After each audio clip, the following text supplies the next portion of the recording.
Good evening, ladies and gentlemen. It was a pleasure to meeting you, everyone here. And thank you very much our panel members who's joining here for this session. And I know that this is sort of evening where everyone is sort of tired and you're just done with lunch. And so we will try to somehow cover it up in a way that it's very briefly and how we can address this. So today we are going to discuss about a topic about IT professional contribution towards digital economy.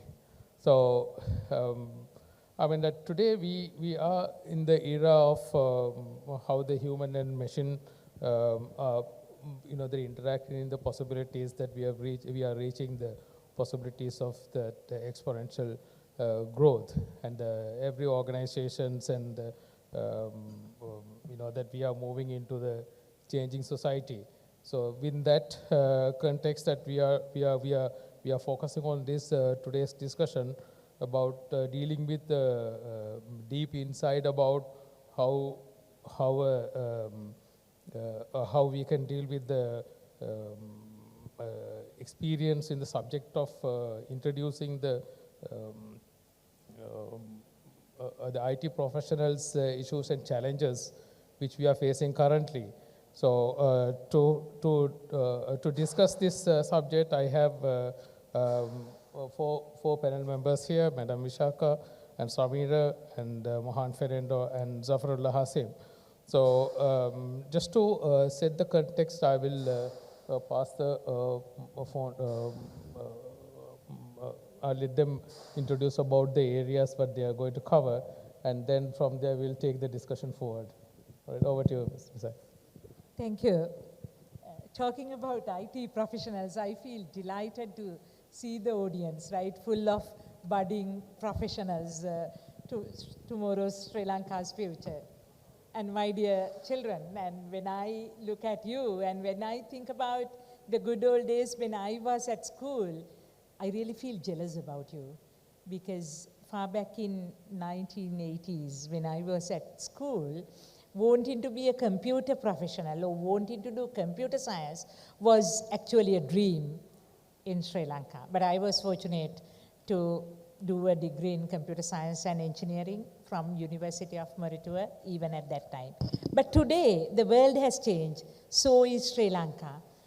As we talk about, IT professionals are becoming a very important commodity today, not only because Sri Lanka is fast evolving in this era, but also there is a huge demand for such professionals in the world. I come from a Sri Lankan university. We take pride in saying that we produce world-class graduates, world-class IT professionals. And larger majority of the audience are, as I said, Sri Lanka's future. And you all are very lucky, my dear children, because being in this country, developing country as we may call it, you can get a world-class education, world-class training to be an IT professional. That's very important. And all of us in the IT fraternity in Sri Lanka is very happy to say this with pride. Sri Lanka produces world-class IT solutions. Later on, we would probably name some of those, but to do that, we need professionals who are capable of doing that. And this island of ingenuity, as some IT groups are calling, is fortunate to have the talent like the audience we have to produce IT professionals who are second to none. So let's later on look at how we do that. But I believe I'm so happy to be here today, coming from a community who helps build world-class IT professionals. Samira, would you like to give it about yourself? Yeah, thank you. Thank you, Fairuz. Thank you, FIDIS, I think, for organizing this wonderful session.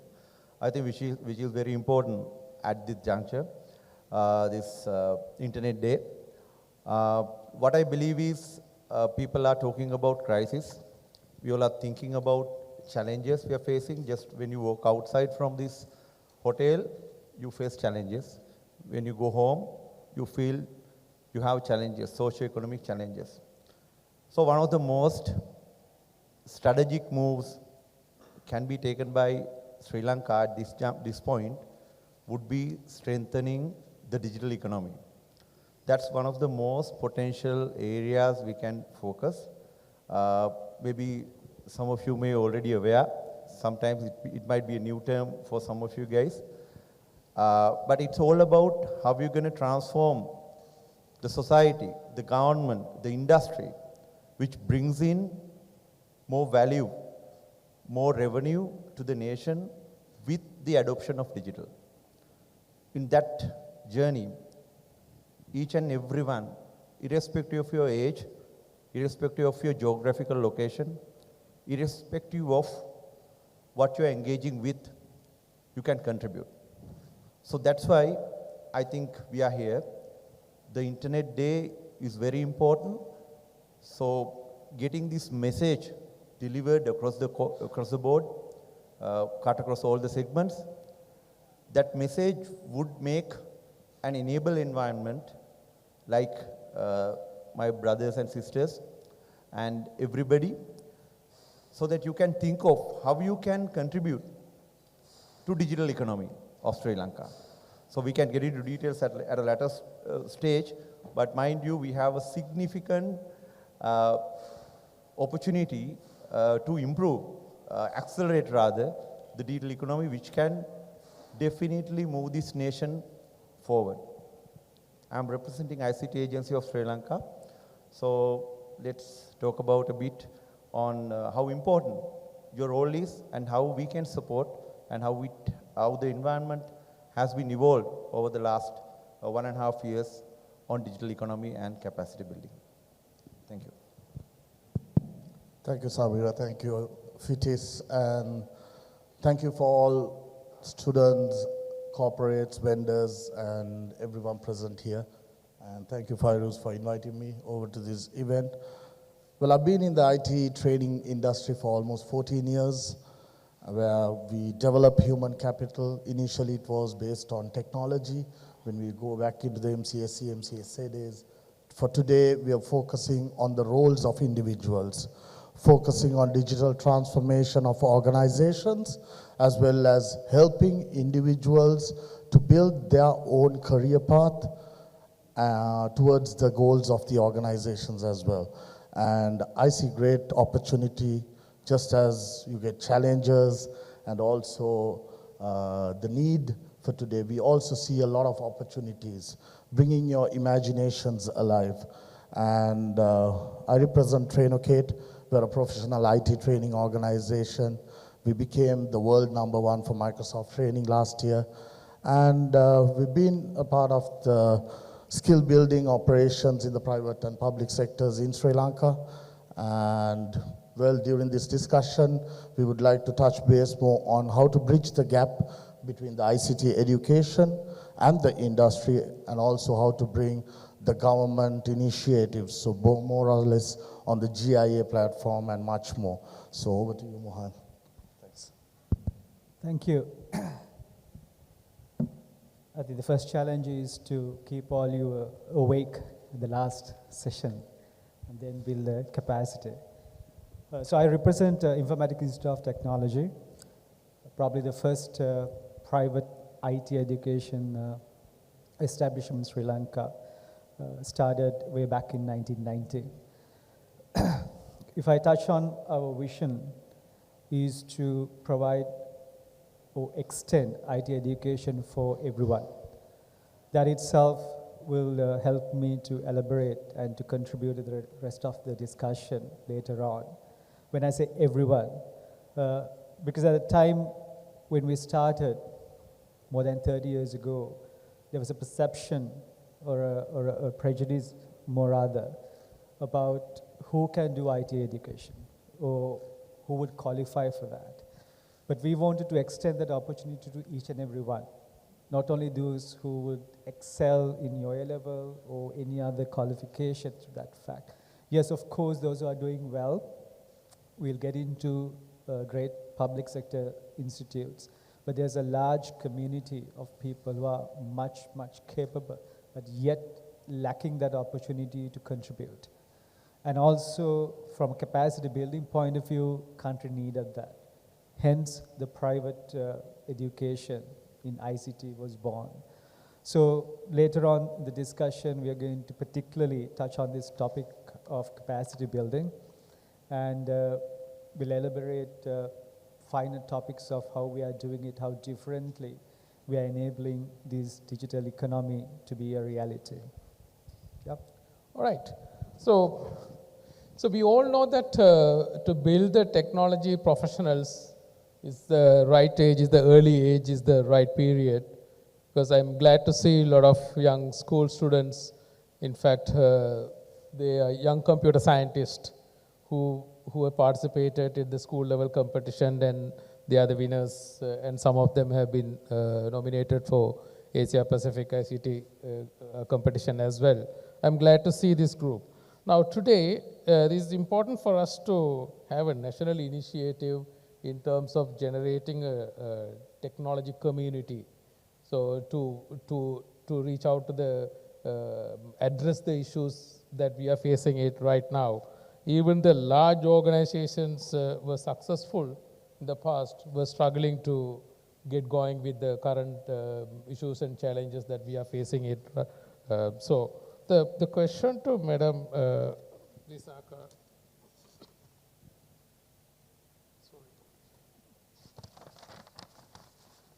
So can you elaborate the initiatives taken by the universities and government to build more technology professionals in the country? Yes, as you said, we do have a problem of not having enough capacity, but answer to that is to increase the numbers, right? Increase the pool of professionals that we can produce. So today we see a lot of initiatives that are happening.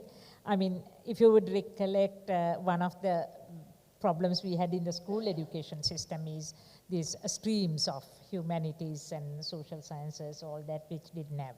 Today, these youngsters are fortunate to not only have the traditional science streams, but you have a technology stream as well. So government looked at it, introduced the new stream where the ICT is being taken as a subject even in the advanced level classes in multiple different angles. Because gone are the days where we believed that hardcore mathematicians are going to be the computer scientists only. So today we have that kind of initiatives at the secondary education level. If you look at the universities, number of places, number of seats in both the state and the private education, higher education is largely increased. Today, if you want to do a IT degree, you can either work hard, do your A-levels well, get into a state university and follow that. At Moratuwa, we do have like multiple things. Say Faculty of Engineering offers a bachelor's in engineering, specializing in computer science and engineering. Faculty of Information Technology offers a bachelor's in information technology for the students who do the science stream. Bachelor's of Information Technology and Management for students coming from the art streams as well, and also bachelor's in AI, all that. So that's just at Moratuwa, but everywhere you have that. You have the private higher education institutions, so there are a lot of opportunities. But what is coming up and what was like kind of a thing that we never expected to see is that IT industry today says, no, we do need graduates. We need graduates at different levels, but we also need people with just basic qualifications who can start. The stories you and I heard when people were working and learning, which was never a reality in Sri Lanka, I believe today is becoming a reality. We were recently at the launch of this National Future Talent Initiative, where, my dear children, you can actually start doing a job and do a degree as well. So the landscape has largely changed. One of the initiatives that University of Moratuwa started in answering to this is last year when the A-levels were over, we thought that we need to do something for these kids who just finished A-levels. And we were lucky because you all are the digital native students, right? So University of Moratuwa offered a completely online, free online course, which we named Trainee Full Stack Developer, But anybody can do that. So my dear IT talented students, I invite you to visit open.uom.lk, where you would get an opportunity to follow a course which would lead you to start a job in the IT industry. Open.uom.lk, as of today, offers a 6-module course where you would be a trainee full stack developer. Not only that, you would be getting 6 certificates from university if you complete that. So that is just, those are the just one example. Today, the landscape in Sri Lankan education has changed tremendously. The time that I wanted to be a computer scientist, I had only one option, and they took only 16 students. But today, if you want to do that, I mean, if you work hard and get into a state university, that is one. If you get into a private higher education institute, government offers interest-free loan schemes. So financials are not a problem. If you want to be an IT professional, all what you need is that passion, and there are ample opportunities available for you to do that. Thank you, madam, for that insight. I want to ask a question with Samira, whether is there a digital economic strategy in the public sector? And can you elaborate your short-term, mid-term, and the long-term policy development, and how quickly that we can make the future generation? Thank you.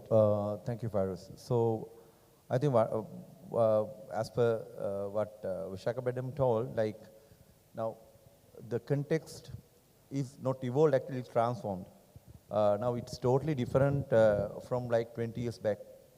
Now fortunately we have a strategy. The strategy the adoption has been initiated late 2021. So actually from December 2021 we have started.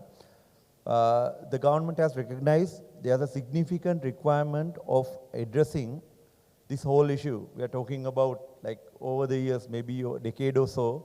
It's about what's the issue we have? We have a gap in supply and demand in terms of quality and quantity.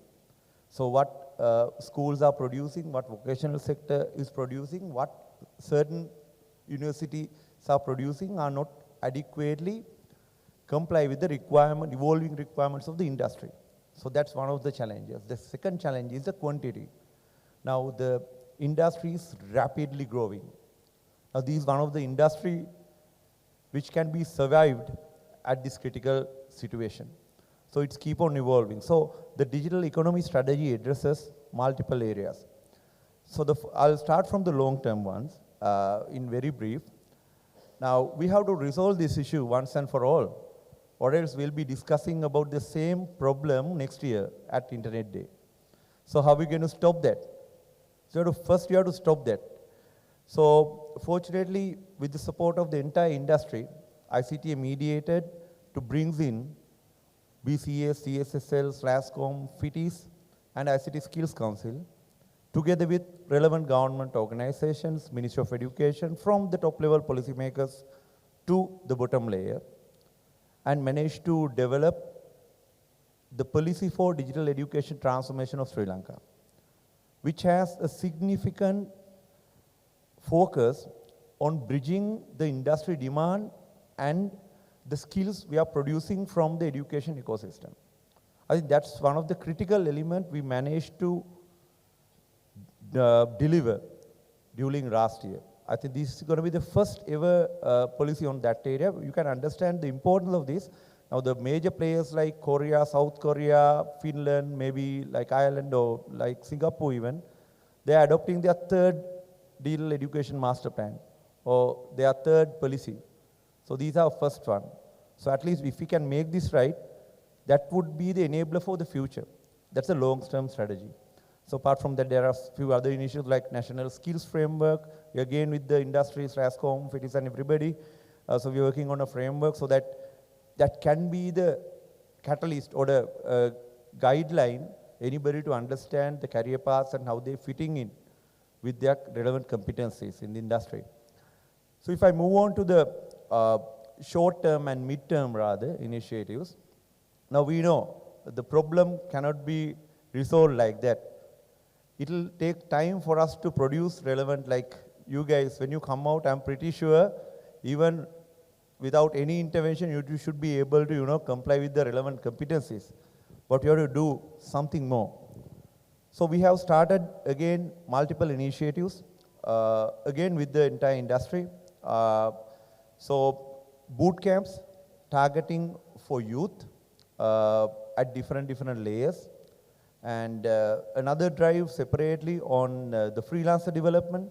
So the people, those who, the numbers, if you talk about numbers, 300,000 sitting for A-level exams, only 25,000 goes into the university. Whereas you have 191,000 qualified for university entrance. So there's an opportunity there. So how are we going to tackle that? So those things are being addressed with those initiatives. But again, we have piloted, we have started and we have piloted with the support of ULEAD and multiple other entities and Youth Council.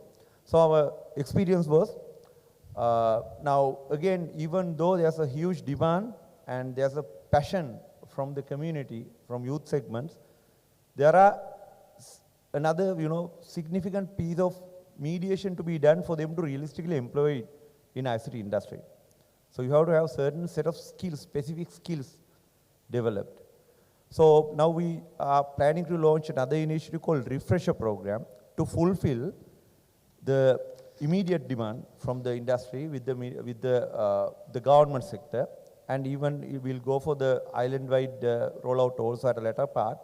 So we are trying to pull in all the IT people, IT graduates and IT professionals, those who does non-IT jobs. If you think that is there's no potential on that segment, we just check with the government about this development officers only. They have about 6,500 graduates who does ICT, and who are specialized on ICT also. We have about 500 odd. So we are trying to bring them in and funnel them through with a refresher program. And as Madam mentioned, we are also working on a conversion program. All these things not in paper.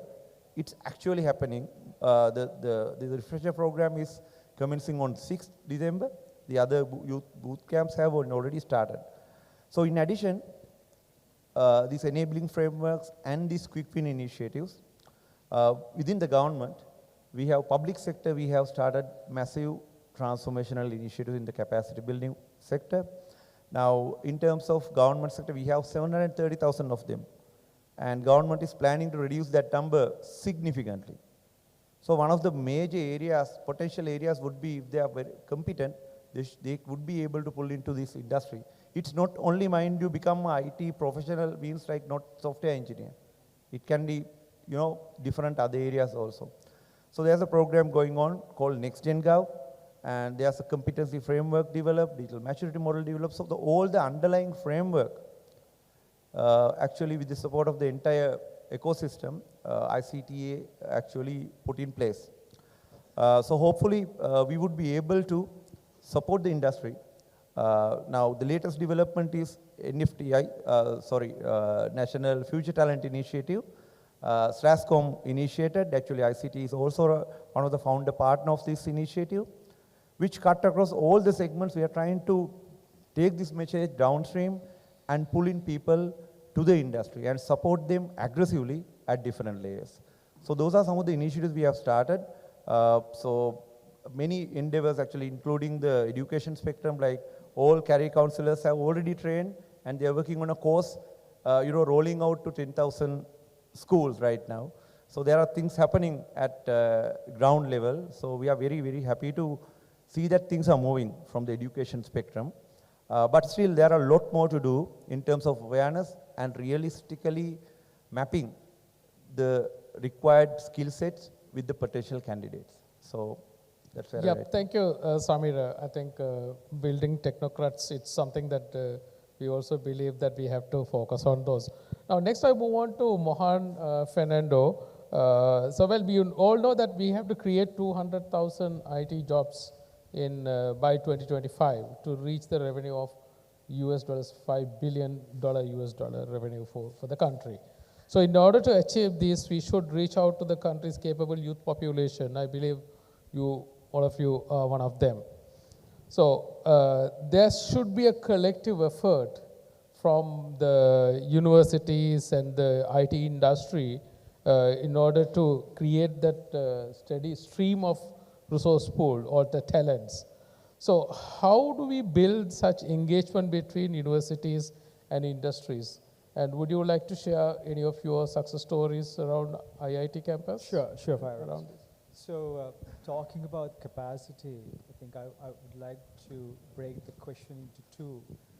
First, the demand side and the supply side, where campus and universities are working on. First, on the demand side, just to interpret the question correctly, sometimes we talk about this capacity in a very vague manner, saying ICT vacancies so open inside the demand, without actually digesting the nitty-gritties of the skill required at each level. Yeah. So when we say 200 jobs or 300 jobs, sorry, I would not going to go into the numbers, because depending on which report that you read, these numbers might differ. But however, whatever the number that we are targeting, there are vast stream or spectrum of skills or expertise or competencies that we are looking at. So we are not looking at 200,000 software engineers or data scientists per se, all right?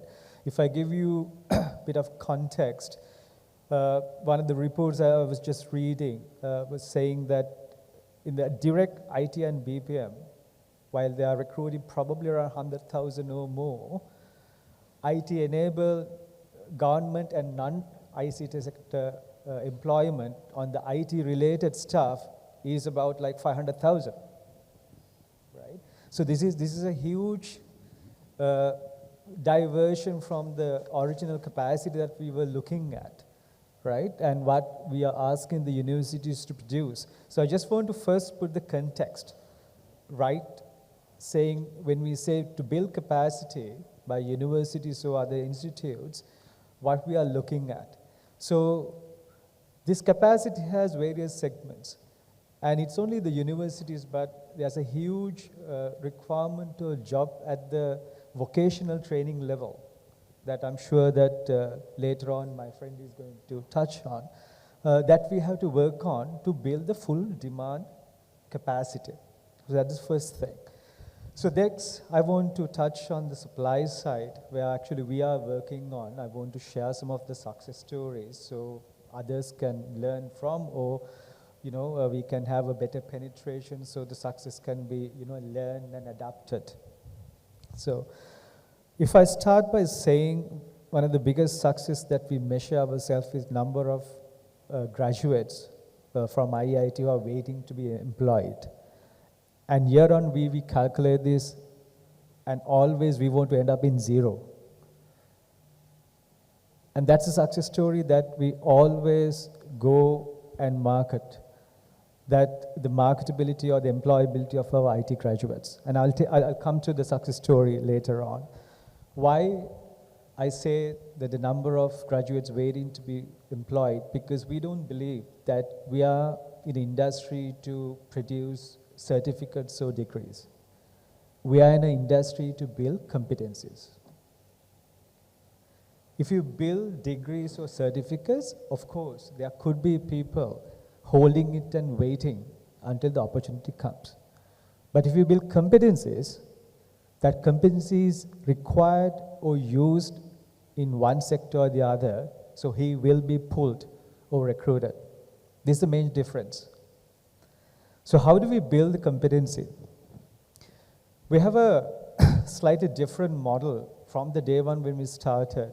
I mean, as you know that we produce 100% British degrees at the university at Ramakrishna Road and at the new campus at Bambalpitiya.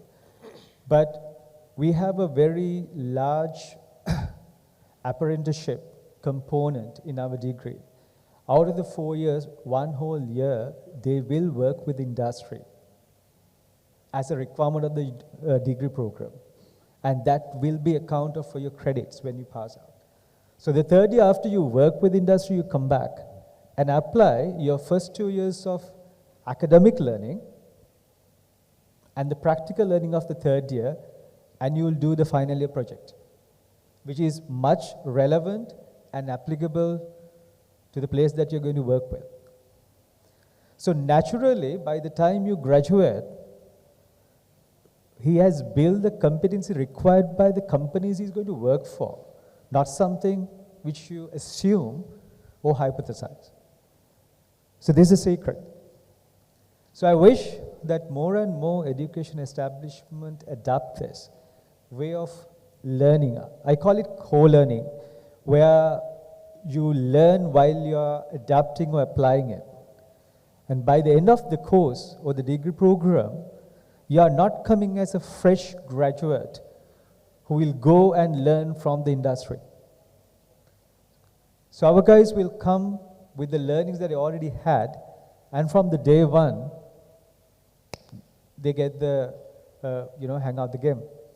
So that's why I said none of them will at least even wait till their convocation, because they get picked up very fast. So I come back to my original argument of building competency. So if more and more education establishment focus on the competency building part, I'm not only focusing merely on universities, but as a large capacity has to be built during vocational training as well. And I'm sure that ICTA has some plans of building stronger structures around the vocational training and adaptation of those policies, much more than what is now. But collectively, I'm confident that we are for the game of building that required capacity. So if I rephrase your question, Farouz, it's not about how big is the capacity, can we build it? I think we have to redefine and break it into small components, what level of competencies at each level, and which education or institute will take up each of the competency level. At the moment, I think we are somewhat vague in terms of how we define our demand and also who you ask for the supply, right? We go back to the university and say, give us more numbers. But there's a system how universities will recruit people and put out. And we have to extend that model, right? Whether this is public, private, vocational. So collectively, if you look at it, I think we have enough potential to build that capacity. I'm very confident. It's about we becoming more organized around it, if I explain it. Yeah, thanks, Bahan. I mean, in a nutshell, that job shadowing is something that you deliver as a value proposition for your graduates. That's what you're proposing. Thanks for your insight. We'll come to the detail in the next round. Next, I'll move on to Zafrullah. Now, today, if you look at, we draw the parallels to product and services, which we are now building like the level of how we organize the Lego boxes, the toys using the Lego boxes, right? So one can imagine the model and they should be able to make use of the platform. So you have spearheaded platform to produce skillful resources as well as how business can leverage it, this platform approach, and what is your plan to address the skills gap in the country? Yeah. So Fairuz, I mean, to relate it to a Lego box or the Lego mat, right, I would call it, because most of the vendors today have created that Lego mat for you, and all you need to do is develop on top of them your own infrastructure. And we're talking about today and the future, and that's where we talk about imaginations, right, bringing them alive, being in that particular organization, looking at how we could help the organizations to reduce cost, to bring in those return on investments. So this is the kind of IT folks that organizations are also looking at today.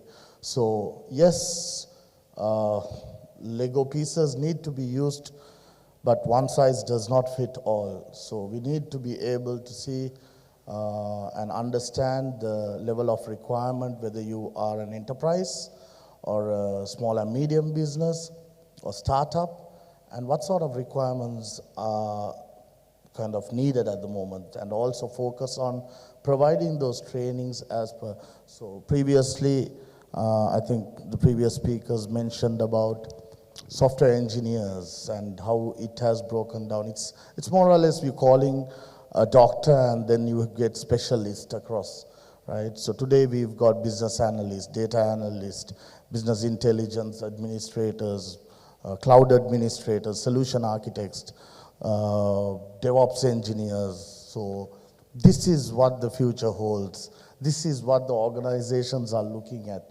What is your specialization, and will you be able to contribute? Because so this is where, I would call ourselves skill development or bridging that gap between what the ICT industry requires. So we've got numerous areas that we focus on and give the option to the learner themselves. So I'll break it down into two different sections. One is virtual learning with an instructor in the training itself.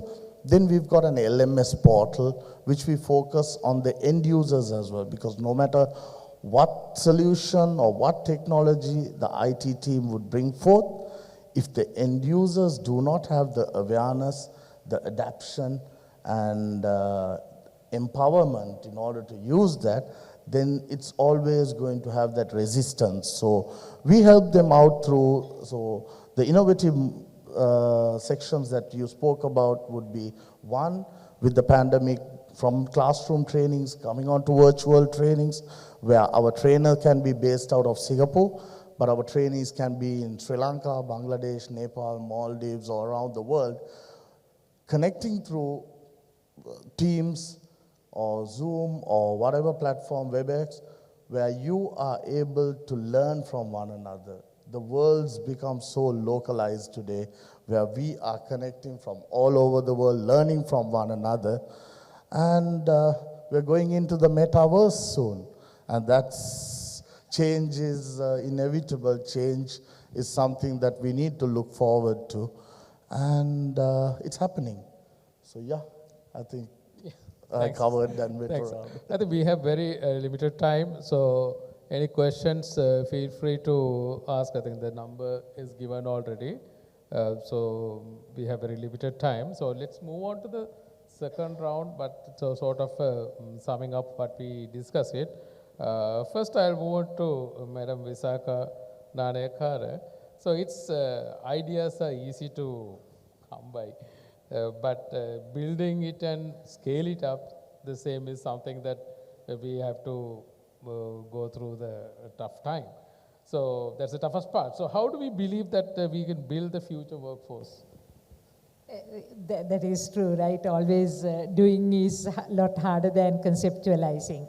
But one thing, once again, if I have learned over the more than 25 years of my service as an academic in Sri Lanka, is IT industry is one industry where they are really ready to work cohesively with academia, because they understand the value of producing a person who can be readily employed. So the few things, if you look at open.uom.lk, many billable hours from the people in the industry, some of whom are in the audience as well, they spend quite a lot of time with us planning these courses, making sure that we deliver world-class content. Today, the tribute to their time and effort is in the 150,000. We have nearly 150,000 students registered on our platform. So industry need to understand that they need to put in effort, ensuring that the products are readily employable. I felt sad when Samira said, oh, there are people with IT degrees who are not being employed by the IT industry. I mean, it may be the fault of the individuals, but it is also the responsibility of the industry. So federations like FITIS and other computer society, everybody, I believe you have a huge responsibility in helping us in academia, ensuring that the quality of programs we produce, the quality of the graduates that we produce is suitable for you. And I don't have any complaints whatsoever. Every time the help is asked for, it is coming. But my appeal to the IT professionals is coming out from these programs, various programs, you know the drawbacks. So please go back to the institution that you came from and try and help them do a better program tomorrow. And my appeal to the students, the potential professionals is, it's also very hard, same way it is hard to implement, it is also very hard to choose. Plethora, like whole variety of things available, but you need to be critical. Look at the quality of the product coming out from these programs. Decide which one is best. You need to, you all belong to a generation where analysis is easier for you, right? It's inbuilt in your systems. So you need to be judgmental, you need to evaluate what is worthy of following. And as always, I kind of point a finger at ourselves as well, because if you want to implement a good program, we in academia need to be very receptive to the needs of the industry. Gone are the days where we said we know it all. We need to all work together. So Right, thank you for your kind words, Madam. Samira, over to you with the interest of time. Let's try to fast track it. Madam Misaka spoke about the future workforce. So how could you build a collaboration between government, industry, and academia? And what is the takeaway through this Internet Day for ICT agency? Yeah, I think one of the good things happened during last year. So all the education and talent related initiatives embarked by the government, irrespective of the vocational or general education or ICTA, industry was part of it. And in fact, we have created a core group with the top level officials from the Ministry of Education and the industry to ensure these messages are adequately communicated and active interaction between the industry and the government. So I think that's one of the good things happened, the enabling environment. But in time to come, what I believe is from ICT's perspective, now we laid out this ecosystem. The foundation is set. And even if you walk into the education ministry, top level officials, those who are responsible for this, they are conducive and they are well aware about the requirement and challenges. The actually higher education, when it comes to the ICT, sector, state universities, they have considerable, interaction with the industry, but the vocational sector, that's one of the areas, as the previous speaker mentioned, we need to tap in and we need to work on. So there's a huge potential there. So again, we mediated many interventions, but I think that's one of the areas we need to focus more. Now we have a lot of interventions from policy level, from initiative level, adoption of frameworks and everything. But one major thing would be what we have seen over the last 18 months. It's just thinking and doing nothing won't work. So it all drills down to the good old motto, think big, start small, replicate fast.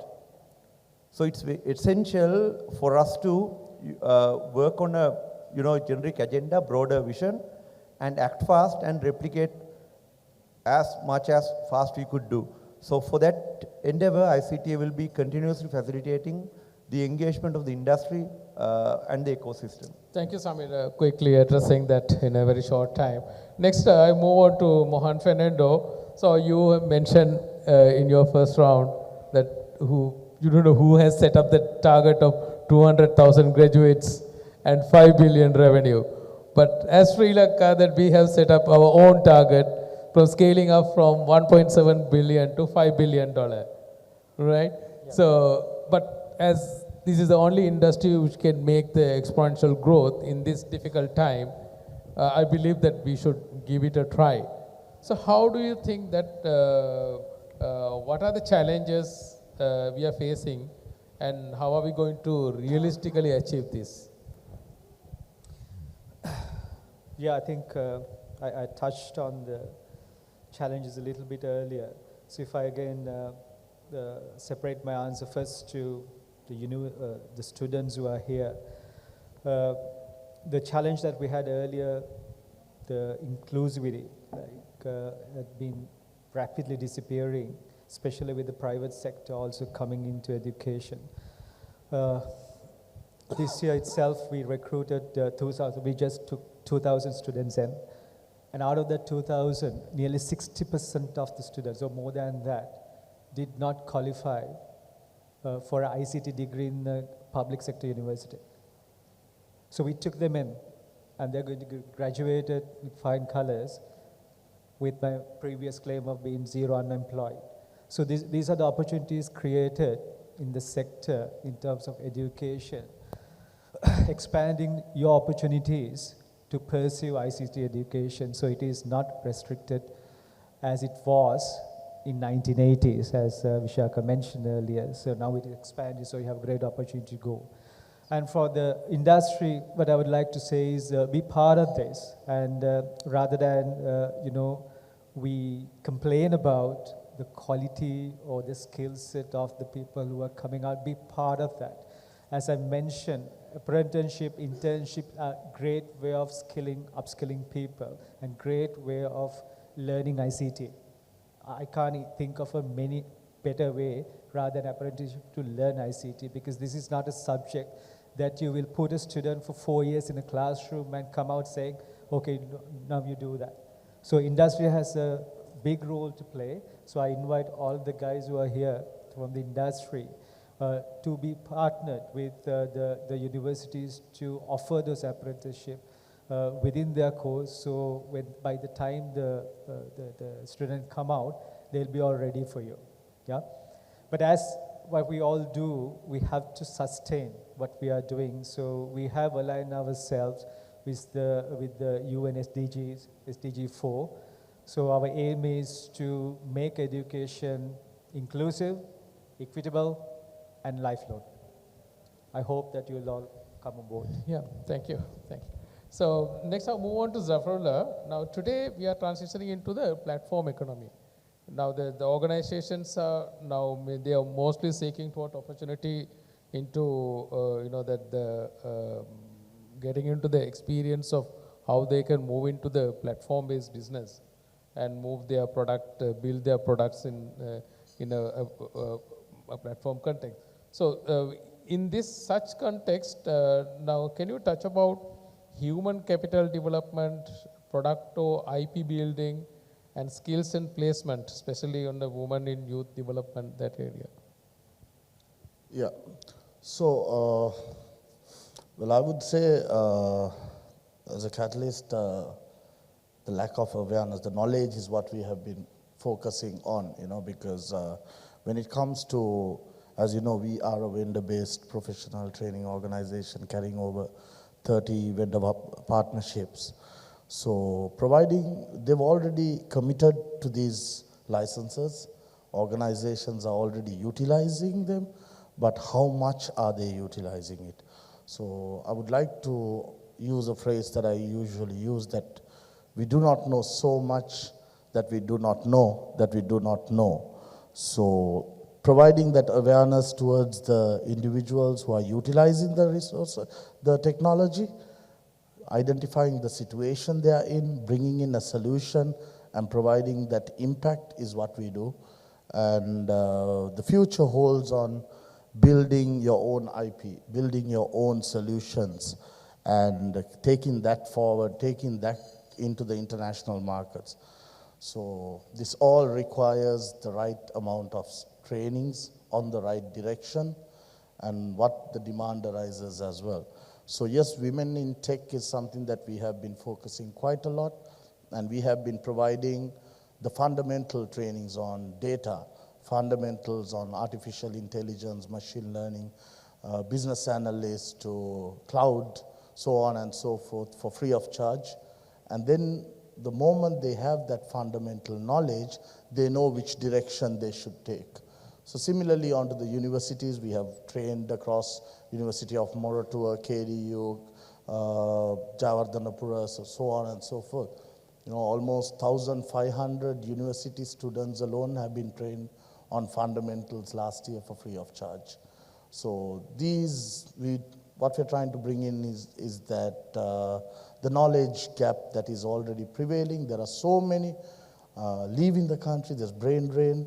So our focus is to keep manufacturing them and to be able, for these individuals to be able to create this as a playground, but start working for organizations overseas and bringing those dollars into the countries. So there's opportunities. International trade is so, it's brought to your fingertips.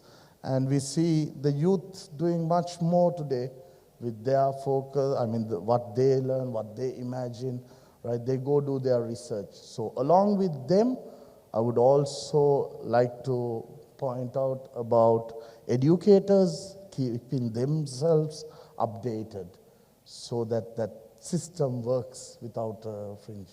Thank you. Thank you, Zafrullah. Thank you all the panelists for your valuable inputs. I believe that we have covered a vast amount of areas which could be beneficial for the students as well as the industry participants as well.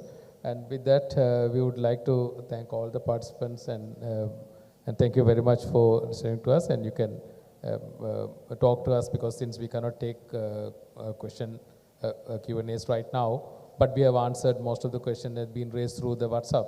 So thank you very much for all the panelists for your time. Thank you.